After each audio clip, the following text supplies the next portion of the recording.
Anurag university MLA Palla Rajeshwar రెడ్డిపై Rachakonda police station commissionerate లో case నమోదైంది. ప్రస్తుతం మనం చూసుకుంటే గనక దాదాపుగా ఏదైతే ప్రభుత్వం ఏర్పాటు చేసినటువంటి హైడ్రా ఏ విధంగా అయితే దూసుకుపోతుందో మనందరం కూడా చూస్తున్నాం. హైడ్రా అక్రమ కట్టడాల కూలగొట్టడంలో చాలా వేగంగా దూసుకుపోతుందనే చెప్పొచ్చు. దాంట్లో భాగంగా ఇప్పుడు అనురాగ్ యూనివర్సిటీ కూడా యాడ్ అయిందని చెప్పొచ్చు. ఇది చూసుకుంటే గనక FTL బఫర్ జోన్ లో ఏదైతే దీన్ని అక్రమ కట్టడంగా నిర్మించారంటూ కూడా తెలుస్తోంది మనకి పూర్తిగా. అయితే IT కారిడార్ పోలీస్ స్టేషన్ లో కేసు నమోదైంది. మేడ్చల్ జిల్లా గట్కేసర్ మండలం వెంకటాపూర్ గ్రామం సర్వే నంబర్ 813 లోని నాడెం చెరువు బఫర్ జోన్ లో అనురాగ్ యూనివర్సిటీని నీలిమ మెడికల్ కాలేజ్ నీలిమ ఆసుపత్రి నిర్మించారని నాంగారబేరి లంబాడి హక్కుల పోరాట సమితి రాష్ట్ర వ్యవస్థాపక అధ్యక్షుడు గణేష్ నాయక్ గతంలో మేడ్చల్ మల్కాజ్గిరి జిల్లా కలెక్టర్ రెవెన్యూ శాఖ అధికారులకు ఇరిగేషన్ శాఖ అధికారులకు ఫిర్యాదు చేశారు. ఎవరూ స్పందించకపోవడంతో ఆయన హైకోర్టును ఆశ్రయించారు. పూర్తి విచారణ అనంతరం హైకోర్టు ద్వారా అనురాగ్ యూనివర్సిటీ ఎమ్మెల్యే పల్లా రాజేశ్వర్ రెడ్డిపై చర్యలు తీసుకోవాలని సంబంధిత అధికారులకు ఆదేశాలు వెలువడే అవకాశం ఉండడంతో అప్రమత్తమైనటువంటి ఇరిగేషన్ శాఖ అధికారులు ముందస్తుగా పోచారం IT కారిడార్ PS లో అనురాగ్ యూనివర్సిటీ ఎమ్మెల్యే పల్లా రాజేశ్వర్ రెడ్డిపై ఫిర్యాదు చేసింది. ఈ మేరకు పోచారం IT కారిడార్ పోలీసులు FIR నమోదు చేసి ప్రస్తుతం దర్యాప్తు చర్యలు కొనసాగిస్తున్నారని తెలుసుకోవచ్చు. అయితే మనం చూసుకుంటే గనక ఏదైతే అనురాగ్ యూనివర్సిటీ ఏదైతే ఉందో ఇది నాడెం చెరువు బఫర్ జోన్ లో అయితే ఉన్నట్టుగా అయితే తెలుస్తుంది. మీరు అవతల పక్క చూసుకుంటే గనక అనురాగ్ యూనివర్సిటీకి ఏదైతే అవతల రోడ్ లో ఉన్నటువంటి చెరువును చూసుకుంటే గనక అక్కడ మీరు ఇక్కడ నుంచి ఒక్కసారి జూమ్ లో చూడొచ్చు. అక్కడ ఏదైతే వెంకటాపూర్ గ్రామం స్టార్టింగ్ నుంచి కూడా ఇక్కడ అనురాగ్ యూనివర్సిటీ ఎండింగ్ వరకు కూడా మనకి చెరువు అనేది ఏదైతే కనిపిస్తుంది. నాడెం చెరువు బఫర్ జోన్ లో అయితే ఉంది.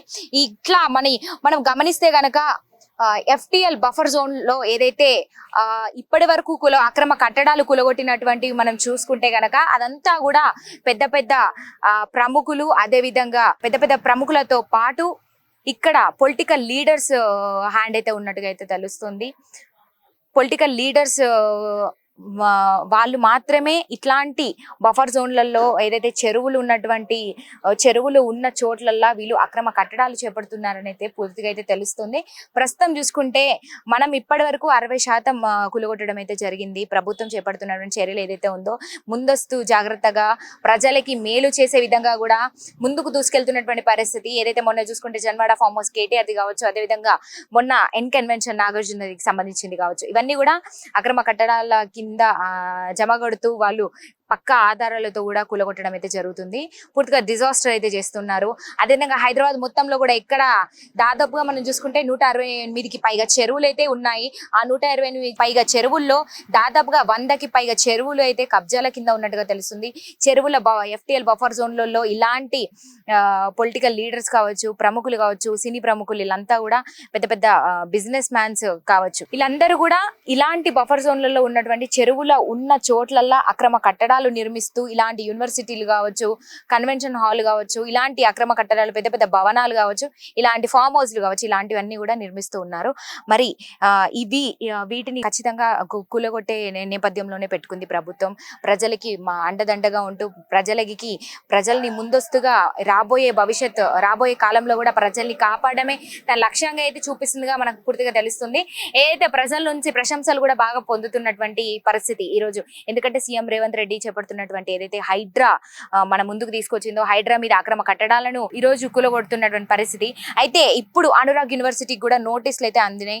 మొత్తానికి ఇది కూలగొట్టే పరిస్థితి ఉందంటూ కూడా చెప్తున్నారు. ఎందుకంటే నాడెం బఫర్ జోన్ చెరువులో అయితే ఇది నియమించారు. ప్రస్తుతం ఇదంతా చూసుకుంటే కూడా ఇదంతా కూడా చెరువు ఉన్నటువంటి ప్రాంతం. దీంట్లో ఏదైతే కాలేజ్ కావచ్చు, ఇదంతా యూనివర్సిటీ అంతా అనురాగ్ గ్రూప్ ఆఫ్ ఇన్స్టిట్యూషన్స్ ఇదైతే నిర్మించడం జరిగింది. ఇది చెరువులు ఉన్న చోట్ల ఇలాంటి కబ్జాలు చేసి కట్టడం కరెక్ట్ కాదంటూ ప్రభుత్వం ఈరోజు చర్యలు చేపడతా ఉంది. ప్రస్తుతం దీన్ని అనురాగ్ యూనివర్సిటీకి నోటీసులు అయితే అందినాయి.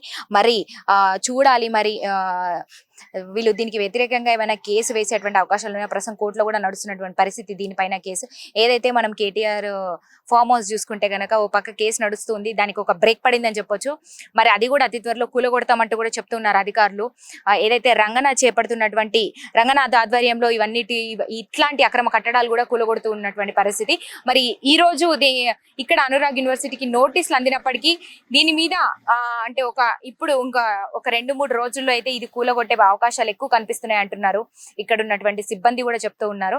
మరి చూడాలి, మరి సోమవారం, మంగళవారం లేదా బుధవారంలోగా ఇది కూలగొట్టేటువంటి అవకాశాలు ఉన్నాయా లేదా, మరి దీనిపైన ఏదైనా తిరిగి ఇలానే కొనసాగుతుందా చూడాలి. ఎందుకంటే కేటీఆర్ ఫామ్ హౌస్ గురించి మాట్లాడుకుంటే దాదాపుగా ఒక వారం 10 రోజుల నుంచి కూడా ఆ కేసు అనేది అయితే ఒక వెలుగులోకి అయితే రాలేదు, ఒక కొలిక్కి రాలేదని చెప్పొచ్చు. ఎందుకంటే దానిపైన వాళ్ళు రివర్స్ కేసు వేయడంతో అక్కడి నుంచి ఒక బ్రేక్ పడిందని చెప్పొచ్చు. దాని కోర్టు నుంచి అయితే అది అప్పటికప్పుడు కూలగొట్టకుండా ఆపాలి అంటూ కూడా అధికారులకు కోర్టు హెచ్చరించింది. ప్రస్తుతం అదొక బ్రేక్ పడింది.